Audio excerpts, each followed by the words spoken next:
प्रचण्डलाई मेरो आग्रह के छ भने तिमीहरूको दुईजनाको साँडेको जुदाईमा बादशाहको मिचाइ नगर। इनफ, अति भयो।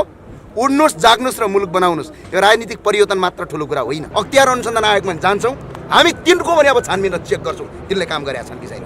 अस्पतालको हाताभित्र निजी मेडिकल चलाइराखेका छ जो स्वास्थ्य नीति विपरीत। यो कानुन हामीलाई चाहिँदैन। जुन कानुनले नागरिकलाई दुःख गर्छ त्यस्ता कानुनका दफा च्यात्न आवश्यक छ। अस्पतालको हाताभित्र निजी मेडिकल चलाइराखेका छ जो स्वास्थ्य नीति विपरीत। कहीँ देख्नु भएको छ दुनियाँमा 12 बजेसम्म मात्र अस्पताल खुला हुने? बिहान 10 बजे खोल्यो, 10 बजे पनि कर्मचारी आउँदैनन्। 12 बजे खोल्यो, 10 देखि 12 2 घण्टा खोल्यो, बन्द गर्यो।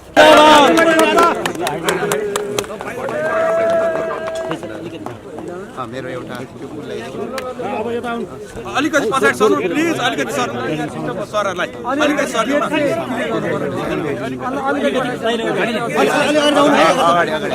अलि पछाडि सर्दिन्छ।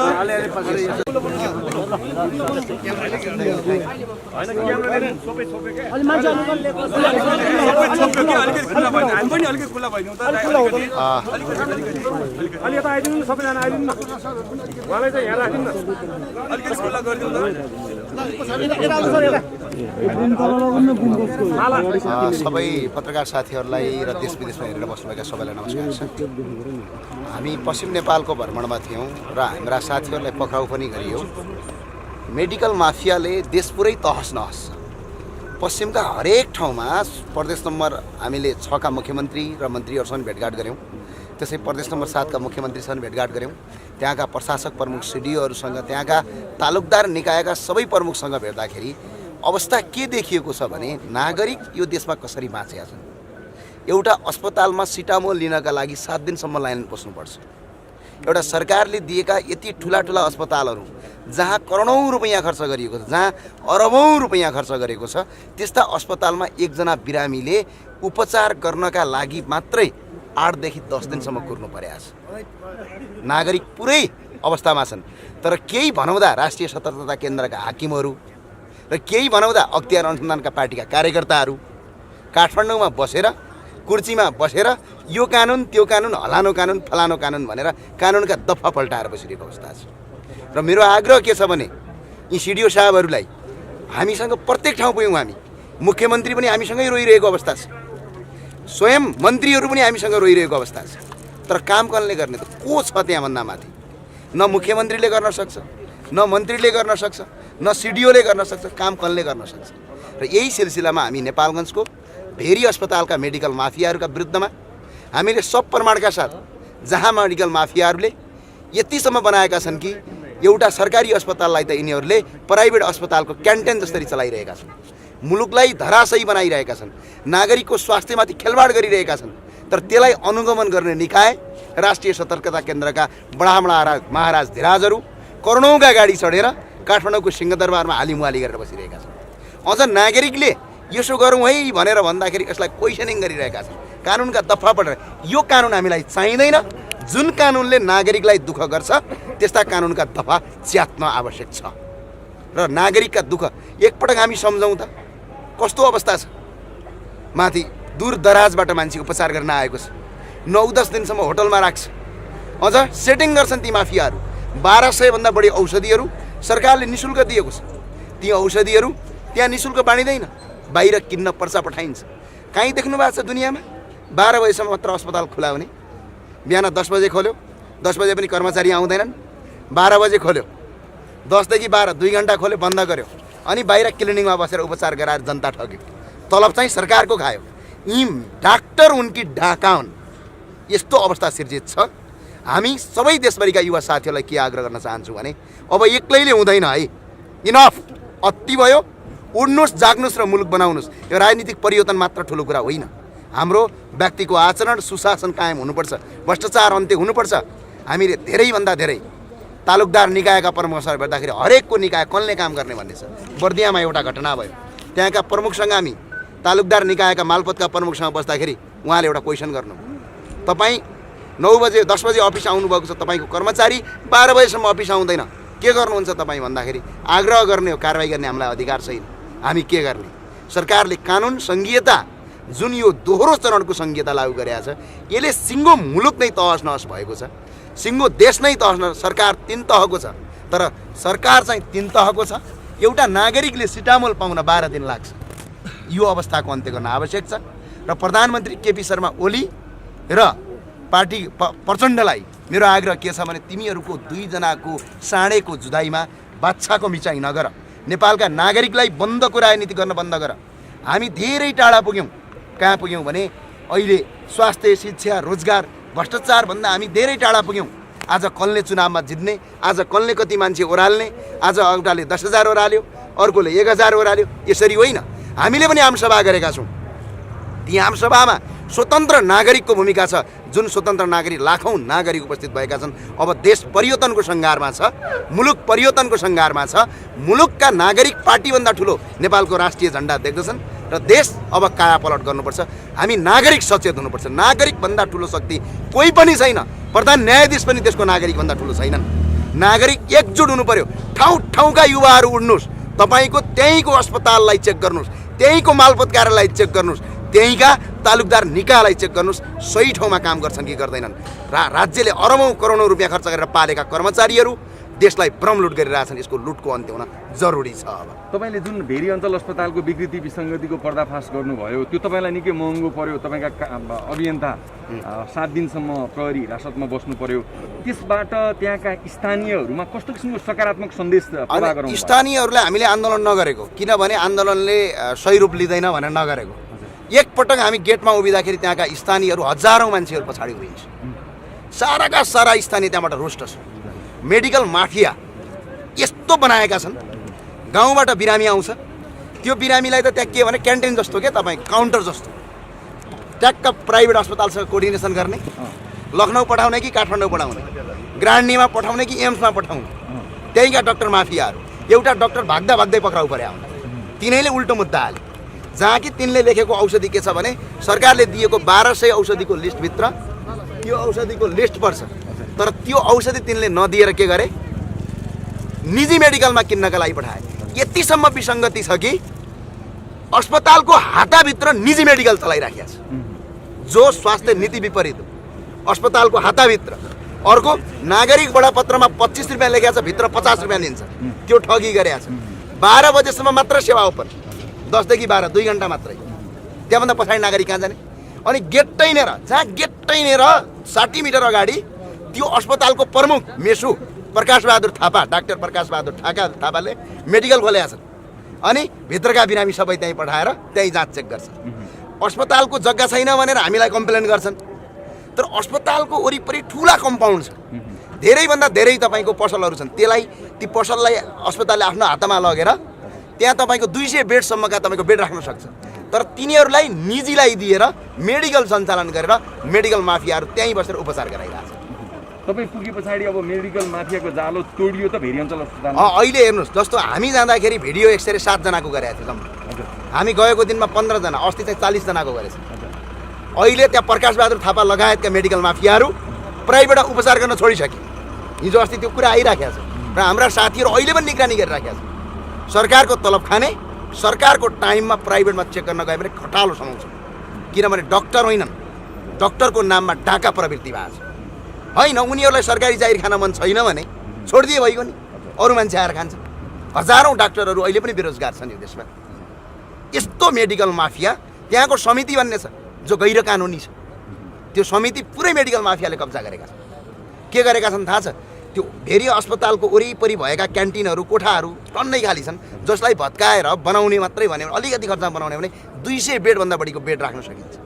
ती क्यान्टिनमा सम्झौता के गरिएको छ भने त्यहाँ मेडिकल सञ्चालन गर्न पाइँदैन भनेर सम्झौतामा लेखिएको छ, तर प्रत्येक त्यहाँभित्र काम गर्ने डाक्टरहरूले त्यहाँ मेडिकल सञ्चालन गरेका छ। यो त अपराध हो नि। अर्को अस्पतालको कम्पाउन्डभित्र रेड क्रसको बिल्डिङ बनाइएको छ, त्यो बिल्डिङमा औषधि, प्राइभेट औषधि बेच्छन्। अस्पतालको हाताभित्र प्राइभेट फार्मेसी छ, जहाँ कि प्राइभेट फार्मेसी राख्यो भने सख्त कारबाही हुने नेपालको संविधानमा लेखिएको छ। नेपालको सरकारी अस्पतालको हाताभित्र प्राइभेट मेडिकल राख्न पाइँदैन। तपाईँले जुन विकृति र विसङ्गतिको पर्दाफास गर्नुभयो त्यहीँका तपाईँको भाषामा भन्ने हो भने मेडिकल माफिया, तर त्यहीँका चिकित्सकहरूले त यस्ता अभियन्ताका नाममा यहाँ आउनेको अब खुट्टा भाँचेर पठाउनुपर्छ भन्नेसम्मका प्रतिक्रिया दिए नि। त्यो प्रतिक्रिया दिनुभयो। त्यही भएर त डक्टर नभए डाका, डक्टरले त्यस्तो कुरा बोल्दैनन् कहिले पनि, यी माफिया हुन्। र अर्को कुरा, हाम्रा खुट्टा भाँच्न सक्ने हैसियत प्रधानमन्त्री केपी शर्मा ओलीको छैन। तिमी माफियाको हैसियतै छैन, यो हैसियतै छैन। हैसियतभन्दा माथि कुरा गर्नुभयो तपाईँ। मुलुकलाई बदल्ने हो भनेपछि स्वास्थ्य शिक्षा अब निगरानी गर्न आवश्यक छ। ठाउँ ठाउँमा निगरानी गर्नुहोस्। राष्ट्रिय सतर्कता केन्द्रमा हामी जाँदैछौँ। बडा महाराज धिराजहरू के हेरेर बसिया छन्, पुरा कुर्सीमा बस्छन्, कानुनका दफा पल्टाउँछन्, फ्याट फ्याट। जनताले दुःख पाएको थाहा छ। पश्चिम सुर्खेतको एउटा मेडिकलमा हामी त्यहाँको वडा अध्यक्ष लगायत मेयर साहबलाई लगेर गयौँ, वडा अध्यक्ष लगायत गयौँ। त्यहाँ हेर्नु भएको छ टोइलेटको अवस्था कस्तो छ। नागरिक बेड, कस्तो बेड भनेपछि अस्पताल गयो भने मान्छे झन् बिरामी हुने खालको, त्यसलाई सुधारेर आएका छौँ। त्यो सतर्कता केन्द्रको अपेक्षा हुन्छ। मालपोतमा नागरिक 1.5 महिनासम्म लाइन लगाएर बस्छ।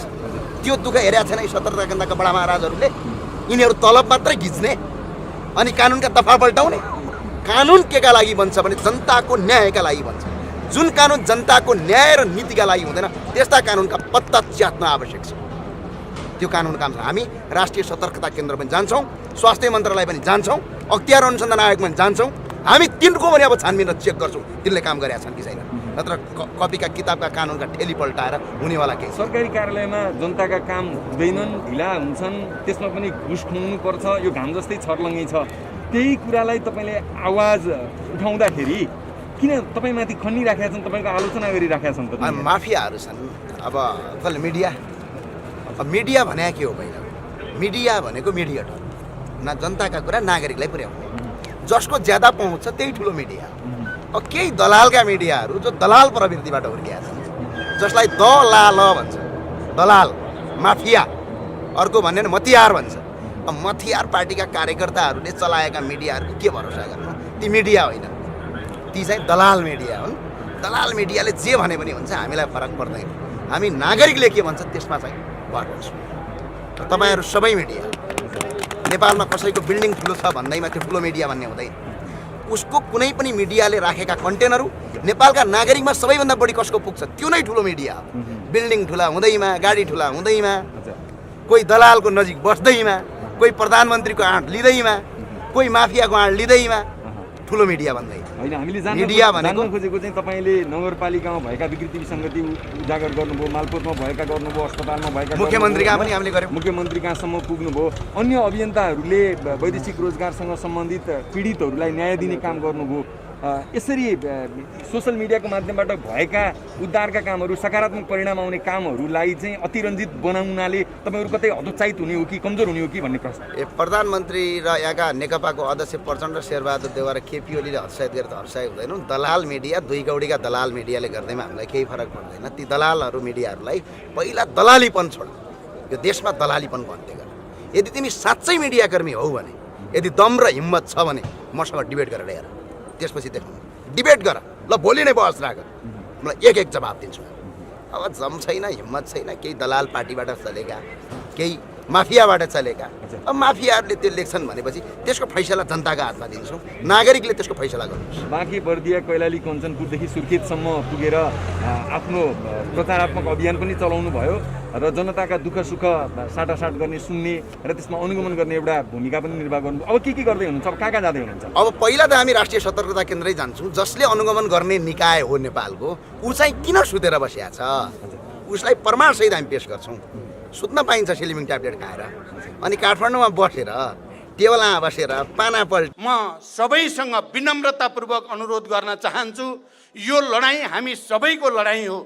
झन्डै 7 दशकदेखि हामीले झन्डै 70 वर्ष लामो, कहिले सशस्त्र, कहिले शान्तिपूर्ण, कहिले जनयुद्ध, कहिले जनआन्दोलनको प्रक्रिया हुँदै अन्ततः अहिलेसम्म विश्वले मानेको सबैभन्दा लोकतान्त्रिक विधि संविधान सभाद्वारा संविधान बनाउने विधि, संविधान बनाउने सबभन्दा लोकतान्त्रिक विधि मार्फत हामीले संविधान निर्माण गऱ्यौँ र त्यो संविधान सङ्घीय लोकतान्त्रिक गणतन्त्रको संविधान भयो। प्रणालीको हिसाबले सङ्घीय लोकतान्त्रिक गणतन्त्र र संविधान सभा बाट संविधान, यो दुवै नै अहिलेसम्म नेपाली जनताले, नेपालका जनताका हजारौँ छोराछोरीहरूले रगत बगाएर बलिदान दिएर हासिल गरेको उपलब्धिको केन्द्रित अभिव्यक्ति हो। 70 वर्ष लामो सङ्घर्षको परिणाम हो। तर मानिसहरूले सोचेका थिए, जति बेला हामीले गठबन्धनको घोषणा गऱ्यौँ, पार्टी एकताको घोषणा गऱ्यौँ, त्यति बेला जनताले सोचेका थिए अब कम्युनिस्टहरूलाई मत दिएपछि, यो गठबन्धन र पार्टी एकताको सङ्कल्पलाई समर्थन गरेपछि हाम्रो राजनैतिक व्यवस्था स्थायी हुनेछ, हामी कहाँ राजनैतिक स्थायित्वको एउटा नयाँ युगको प्रारम्भ हुनेछ, विकास र समृद्धिको, सामाजिक न्याय र सद्भावको एउटा नयाँ युगको प्रारम्भ हुनेछ, समाजवाद निर्माण गर्ने, समाजवादको आधार तयार पार्ने एउटा युगान्तकारी प्रक्रिया अगाडि बढ्नेछ। यो भरोसा नेपाली जनताले हामीमाथि लिएको थियो। म नेपाली जनताको अगाडि आज उभिएर 3 वर्ष बित्दा नबित्दै हामीले नै बनाएको र हामीले नै पार्टीले नै अगाडि सारेको प्रधानमन्त्रीबाट 70 वर्ष लामो सङ्घर्ष र बलिदानबाट प्राप्त भएको संविधान र सङ्घीय लोकतान्त्रिक गणतन्त्रमाथि प्रहार भयो भनेर म तपाईँहरूको अगाडि उभिएर बोल्दै गर्दा म वस्तुतः तपाईँहरूसँग थोरै क्षमा याचना गर्न चाहन्छु। मैले नै हो वाम गठबन्धन र पार्टी एकताको प्रस्ताव लिएर केपी ओली कहाँ गएको। मलाई थाहा त थियो कमरेड केपी ओली गणतन्त्रवादी आन्दोलनको पक्षमा हुनुहुन्थेन। मलाई थाहा थियो उहाँको सिद्धान्त बैलगाडाको सिद्धान्त हो भन्ने कुरा पनि मलाई थाहा थियो। आम नेपाली जनतालाई थाहा थियो उहाँको सिद्धान्त मार्क्सवाद लेनिनवाद र गणतन्त्रको सिद्धान्त होइन, बैलगाडावाला सिद्धान्त, बैलगाडा चढेर अमेरिका जान सकिँदैन भन्ने सिद्धान्त मलाई थाहा थियो। उहाँ सङ्घीयताको विरोधी हो भन्ने पनि मलाई थाहा थियो। उहाँ धर्मनिरपेक्षता विरोधी हो भन्ने पनि मलाई थाहा थियो। तर उहाँले भन्ने गर्नुहुन्थ्यो अब आँधी आयो, हुरी आयो, मैले पनि मान्दिएँ अब भन्ने गर्नुहुन्थ्यो र मैले त्यसलाई विश्वास गरेको थिएँ। उहाँले सङ्घीय लोकतान्त्रिक गणतन्त्र मानिदिनु भयो, उहाँको मनले चाहिँ मानेको थिएन। तर आँधी हुरी जनताको आयो, आन्दोलनको विशाल महासागर आयो, उहाँ त्यसैमा बगिदिए भन्नुहुन्थ्यो उहाँले। तर आज घटनाक्रमले के पुष्टि गर्यो भने उहाँ बैलगाडामै हुनुहुन्छ। उहाँ हिजोकै गणतन्त्र विरोधी, सङ्घीयता विरोधी, धर्मनिरपेक्षता विरोधी, समावेशी र समानुपातिक सिद्धान्त र मान्यता विरोधी, प्रतिगमनकारी ठाउँमा नै हुनुहुन्छ भन्ने देखियो। यस अर्थमा म तपाईँ नेपाली दिदीबहिनी दाजुभाइहरूको अगाडि हामीले उहाँलाई सचिए होला भन्ठान्यौँ। तर अहिले तपाईँहरूसँग उभिएर प्रतिगमन विरोधी आन्दोलनमा सहभागिताको निम्ति अपिल गर्दै गर्दा कहीँ न कहीँ मलाई थोरै अप्ठ्यारो महसुस भएको छ र म तपाईँहरूसँग क्षमा याचना पनि भन्न चाहन्छु। यति छिटो संविधानमाथि यति निर्मम प्रहार अहिलेसम्म कसैले गर्न सकेको थिएन। केपी ओली कम्युनिस्ट पार्टीको अध्यक्षबाट र हामीले बनाएको प्रधानमन्त्रीबाट हुन्छ भन्ने कुरा हामीले सपनामा पनि सोचेका थिएनौँ। तपाईँहरू सबैलाई थाहा भइसकेकै छ। मभन्दा पहिला बोल्ने उद्घोषक कमरेडदेखि आफ्नो अध्यक्षको आसन ग्रहण गर्दै गर्दा कमरेड नारायण काजी श्रेष्ठ र अनि कमरेड झलनाथ खनाल र कमरेड माधव कुमार नेपालले धेरै कुरा राखिसक्नु भएको छ। समय घर्किँदै पनि छ, म लामो व्याख्या गर्न सम्भव देखिरहेको छैन। तर मैले केही कुरा भन्नै पर्छ। पहिलो कुरा त कमरेड केपी ओलीले कम्युनिस्ट आदर्श मूल्य मान्यता, त्यसको विधि विधान, किनकि कम्युनिस्ट पार्टी भनेको विचार र विधिको संयोजनबाट चल्ने पार्टी हो। कमरेड केपी ओली विचारमा पनि स्खलित भइसकेको, मार्क्सवाद लेनिनवाद प्रति, समाजवाद प्रति कम्युनिस्ट पार्टीको विधानप्रति, विधि पद्धतिप्रति सम्पूर्ण रूपले मोहभङ्ग भइसकेको प्रवृत्तिको प्रतिनिधि हुनुहुँदो रहेछ भन्ने देखियो। अर्को, उहाँले भन्ने गरेको लोकतन्त्र पनि कति निरङ्कुश खालको रहेछ भन्ने कुरा अहिले प्रतिनिधि सभा जसरी उहाँले विघटनको सिफारिस गर्नुभयो र जसरी त्यसलाई घोषणा गरियो, त्यसबाट उहाँ लोकतन्त्रवादी होइन, उहाँ एउटा निरङ्कुश तानाशाह हो जसले यो देशलाई भडखारोमा हाल्न चाहेको छ भन्ने कुरा प्रमाणित भएको छ। कमरेडहरू र मित्रहरू, अहिले केपी ओलीले जो सिफारिस गर्नुभयो यो बिल्कुल संविधानको मर्म, भावना र अक्षरका विरुद्ध छ। त्यसकारण मैले के भन्छु भने अहिले जबरजस्ती भनिएको छ, हुँदै नभएको संविधानमा हुँदै नभएको अधिकार, हुँदै नभएको व्यवस्थालाई प्रयोग गरेर कमरेड केपी ओलीले सदन विघटनको जो प्रस्ताव गर्नुभएको छ त्यो गलत छ। सदन भङ्ग भएको छैन। हामी मान्य सदस्यहरू अहिले पनि जीवित छौँ। मैले भन्ने गरेको छु, भङ्ग भएको त केपी ओलीको सरकार हो। संविधान विरोधी काम गरेर केपी ओलीले आफूलाई विघटन गराएका छन्।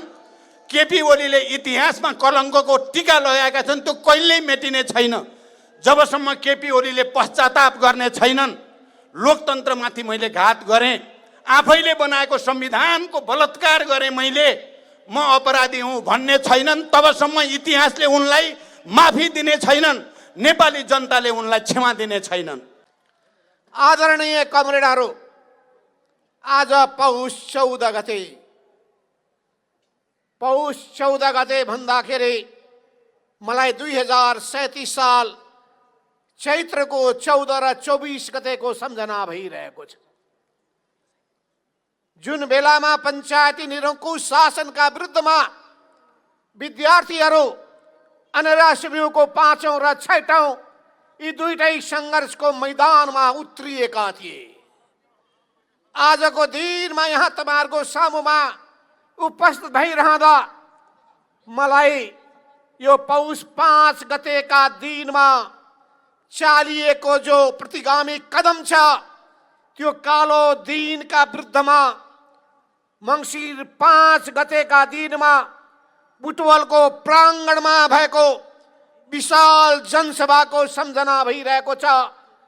जुन आन्दोलन गणतन्त्रका विरुद्धको आन्दोलनलाई मैले नै सम्बोधन गरेको थिएँ र मैले भनेको थिएँ कि अब राजतन्त्रको आयु पुग्यो र म आज भन्न चाहन्छु, निरङ्कुश बाटो समातेका केपी ओली एन्ड प्रवृत्तिको पनि आयु पुग्यो। अब नेपाली जनता यस्ता निरङ्कुश प्रवृत्तिका विरुद्धमा दृढताका साथ उभिएका छन्, त्यसलाई सहनका लागि तयार छैनन्। एउटा प्रश्न खडा भएको छ। पौष 5 गतेका दिनमा वामपन्थी कम्युनिस्ट पार्टीका एउटा नेताले जनताले बनाएको संविधानका प्रावधानलाई खुट्टाले कुल्चेर संविधानको मर्म र भावनालाई कुठाराघात गरेर जुन हिसाबले प्रतिनिधि सभाको विघटन गरे, के त्यो कुनै पनि हिसाबले उचित रहेको छ? के त्यो राजनीतिक हिसाबले उचित छ? के त्यो संवैधानिक हिसाबले उचित छ? के त्यो जनभावनाको हिसाबले उचित छ? के त्यो राजनीतिक पार्टीहरूको चाहना र भावना अनुकूल छ? के हाम्रो आन्दोलनको, हाम्रो क्रान्तिको चाहना अनुरूप छ? के त्यो परिवर्तनको जन आकांक्षा अनुरूप छ? के त्यो नेपाल कम्युनिस्ट पार्टी नेकपाको निर्णय अनुरूप छ? जुनसुकै कोणबाट हेर्दाखेरि पनि त्यो निर्णय अनुपयुक्त छ, त्यो कदम अनुपयुक्त छ, त्यो कदम हामीलाई स्वीकार्य छैन, नेपाली जनतालाई स्वीकार्य छैन, यो संविधानलाई स्वीकार्य छैन। त्यो असंवैधानिक कदमलाई हामी अस्वीकार गर्दछौँ र हामीले यसैका विरुद्धमा आन्दोलनको उद्घोष गरेका छौँ। कसरी कमरेड केपी शर्मा ओलीले आन्दोलनको सन्दर्भमा, गणतन्त्रका विरुद्धको आन्दोलनको सन्दर्भमा त्यो गणतन्त्रको आन्दोलनको खिसी उडाएका थिए, खिसी टिउरी गरेका थिए, उनले भनेको कुरालाई म स्मरण गराउन चाहन्छु। बैलगाडा चढेर वाशिङटन पुग्न सकिँदैन, सडकमा सानो स्वरको नारा लगाएर राजतन्त्र फाल्न सकिँदैन, गणतन्त्र ल्याउन सकिँदैन। महामहिम केपी शर्मा ओलीजीले बोल्नु भएको थियो। त्यसो हुनाले उहाँलाई गणतन्त्रप्रति कुनै माया छैन, गणतन्त्रप्रति कुनै निष्ठा छैन, परिवर्तनप्रति अपनत्व बोध छैन। हामीले उहाँ सुध्रिनुहुन्छ कि भनेर अझै पनि आशा गरिरहेका छौँ। अझै पनि हामीले केन्द्रीय कमिटीको सदस्यबाट पार्टी सदस्यबाट हटाएका छैनौँ। हामीले अन्तिम मौका दिइरहेका छौँ सुध्रिनुहुन्छ कि भनेर। केही कमेडलाई लागेको छ केपी ओलीलाई सुधार्न सकिन्छ कि भनेर। उहाँहरू अझै पनि आशा गरेर बस्नु भएको छ, अझै पनि प्रयास गरिरहनु भएको छ। मैले त भनेको छु त्यो प्रयास जारी राख्नुहोस्। बालुवाटारको बालुवा पेल्दा पेल्दा पेल्दा तेल निस्किन्छ कि तेल निकाल्न सक्नुहुन्छ भने म साबास भन्नेछु। तपाईहरुलाई अझै पनि आशा छ यो बाङ्गो पुच्छरलाई अनि 2-3 को तोरीको तेल लिएर तेल घस्दा घस्दा घस्दा बाङ्गो पुच्छरलाई सोझो बनाउन सकिन्छ कि त्यो पनि गर्न सक्नुहुन्छ भने म तपाईलाई साबास नै भन्नेछु। तर यसका बावजुद पनि हामीले आशा मारेका छैनौं। अझै पनि उहाँले पश्चाताप गर्नुहुन्छ, अझै पनि गल्ती भयो भने स्वीकार गर्नुहुन्छ, अझै पनि उहाँले त्यो असंवैधानिक कदमबाट पछि हट्नुहुन्छ। प्रतिनिधि सभाको पुनर्स्थापनाको निम्ति उहाँ अग्रसर बन्नुहुन्छ भने हामी सबै कुरालाई बिर्सिन तयार छौं। ती सबै कुराको बारेमा टेबलमा बसेर छलफल गर्न तयार छौं। तर यदि उहाँले त्यही बाटो अवलम्बन गर्नुहुन्छ भने भिरबाट लड्ने गोरुलाई राम राम भन्न सकिन्छ, कहाँ थाप्न सकिँदैन। काम चलाउ भएका छन् किनभने उनलाई रहर छ पद बाँड्ने, पदको ललिपप बाँडिरहेका छन्। मन्त्री बनाइदिन्छु, मान्छे मुखबाट रियाल चुहाउन थाल्छन्। मन्त्री पाउँछु कि भनेर म सुन्दैछु, तिमीलाई म भोलि टिकट दिन्छु, मेयर बनाइदिन्छु, अनि तिमीलाई राजनीतिक नियुक्ति दिन्छु, विभिन्न ठाउँहरूमा तिमीलाई म नोकरी उपलब्ध गराउँछु भनेर लोभ लालसाहरू बाँडिरहेका छन्। तर धेरै योद्धाहरू हुन्छ जसले भन्नुभएको छ तिम्रो यो लालुई पप हामीलाई चाहिएको छैन, तिम्रो त्यो मन्त्री पद चाहिएको छैन, तिम्रो केन्द्रीय कमिटी कथित गुटको सदस्य बन्नु छैन।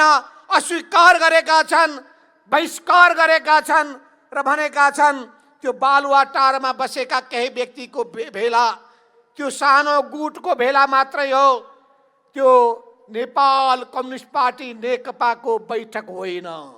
नेपाल कम्युनिस्ट पार्टी कहाँ छ? हामी अस्ति मण्डेलामा भेला भएर भन्यौं यहाँ छ, हामी यहाँ छ, हामी जिउँदै छौं। हामीले लेखेर काठमाडौँको सडकमा मार्च गर्यौं। हामीले सूर्य चिन्ह फहराउँदै हिँड्यौं। सूर्य कहाँ छ? नेपाल कम्युनिस्ट पार्टी नेकपा जहाँ छ सूर्य चिन्ह यहाँ छ, बालुवाटारमा छैन। छ भने यहाँ छ, जनताको माझमा छ। त्यस हुनाले कसैले भ्रममा पर्नुपर्ने छैन। हामी पार्टीका अध्यक्ष, वरिष्ठ नेता, केन्द्रीय प्रवक्ता लगायत स्थायी कमिटी, केन्द्रीय कमिटीका सदस्यहरू 295 जनाको हस्ताक्षर लिएर हामी त्यतिखेर गएका थियौँ निर्वाचन आयोगमा। निर्वाचन आयोगमाथि सबै पत्रहरू बुझायौँ र हामीले भन्यौँ, हामीले के भन्यौँ भने हामी जिउँदैछौँ। अहिले मुखमा मास्क लगाएका छौँ, मास्क बरु हटाइदिन्छौँ। मुख उन्डो छैन, यो सक्कली अनुहार हो। यो अनुहार सक्कली हो कि नक्कली हो भन्ने कुरामा भ्रम छ भने हाम्रो रगतको जाँच गर्नुहोस्, DNA टेस्टको जाँच गर्नुहोस्। हामी जिउँदैछौँ। देशव्यापी रूपमा सन्देश जाओस्, प्रतिसभाको पुनर्स्थापना भइछाड्छ, हुन्छ हुन्छ हुन्छ। त्यसो हुनाले कमरेडहरू, आदरणीय जनसमुदायहरू, हामीले यस्तो बेलामा विचलित हुनुपर्ने आवश्यकता छैन। यस्तो बेलामा चिन्तित भएर बस्नुपर्ने पनि आवश्यकता छैन। यतिखेर हामीले टाउको समाएर बस्नुपर्ने पनि होइन। यो आन्दोलनमा उत्रिनु पर्ने समय हो। यो सडक तताउनु पर्ने समय हो। यो प्रतिगामी कदमलाई चुनौती दिनुपर्ने समय हो। यो बताउनु पर्ने समय हो कि नेपाली जनता दास बन्न तयार छैनन्। नेपाली जनता प्रतिगमनको कदमको पक्षमा उभिन तयार छैनन्। उनीहरू अब यो देशलाई सही लिकमा लिएर जानका लागि यस्ता गलत कदमलाई उचित जवाब दिन तयार छन्। कमरेड केपी शर्मा ओलीजी, तपाईले प्रधानमन्त्री भइसकेपछि जनतालाई सुख कम, दुःख ज्यादा दिनुभएको छ। तपाईले मान कम, अपमान सबैलाई दिनुभएको छ। तपाईलाई मान सम्मान अरूलाई दिने तपाईको बानी रहेनछ। अरू सबैको खिसी टिहुरे गर्ने मात्रै तपाईमा गलत प्रवृत्ति रहेछ। तपाईमा लोकतान्त्रिक आचरण रहेनछ, कम्युनिस्ट आचरण रहेनछ। न लोकतान्त्रिक आचरण छ तपाईमा, न कम्युनिस्ट संस्कार छ तपाईमा, न लोकतान्त्रिक चरित्र छ तपाईमा। तपाईमा सल्लाह गर्ने, सहमतिमा चल्ने, सामूहिकतामा विश्वास गर्ने प्रवृत्ति छैन। त्यसो हुनाले पार्टीभित्र हामीले भन्यौं केपी शर्मा ओलीमा व्यक्तिवाद छ, केपी शर्मा ओलीमा गुटवादी प्रवृत्ति छ, केपी शर्मा ओलीमा निरङ्कुश चरित्र छ र उहाँमा बदलाको भावना छ। उहाँको हृदय विशाल छैन। उहाँ सबैलाई समेटेर जान चाहनुहुन्न। न राष्ट्रियताको पक्षमा उहाँ दरो गरी उभिनु भएको छ। उहाँ खालि म्यानिपुलेसनमा विश्वास गर्नुहुन्छ। ललिपप देखाउँदै एकै दिनमा विभिन्न खेल खेल्नुहुन्छ।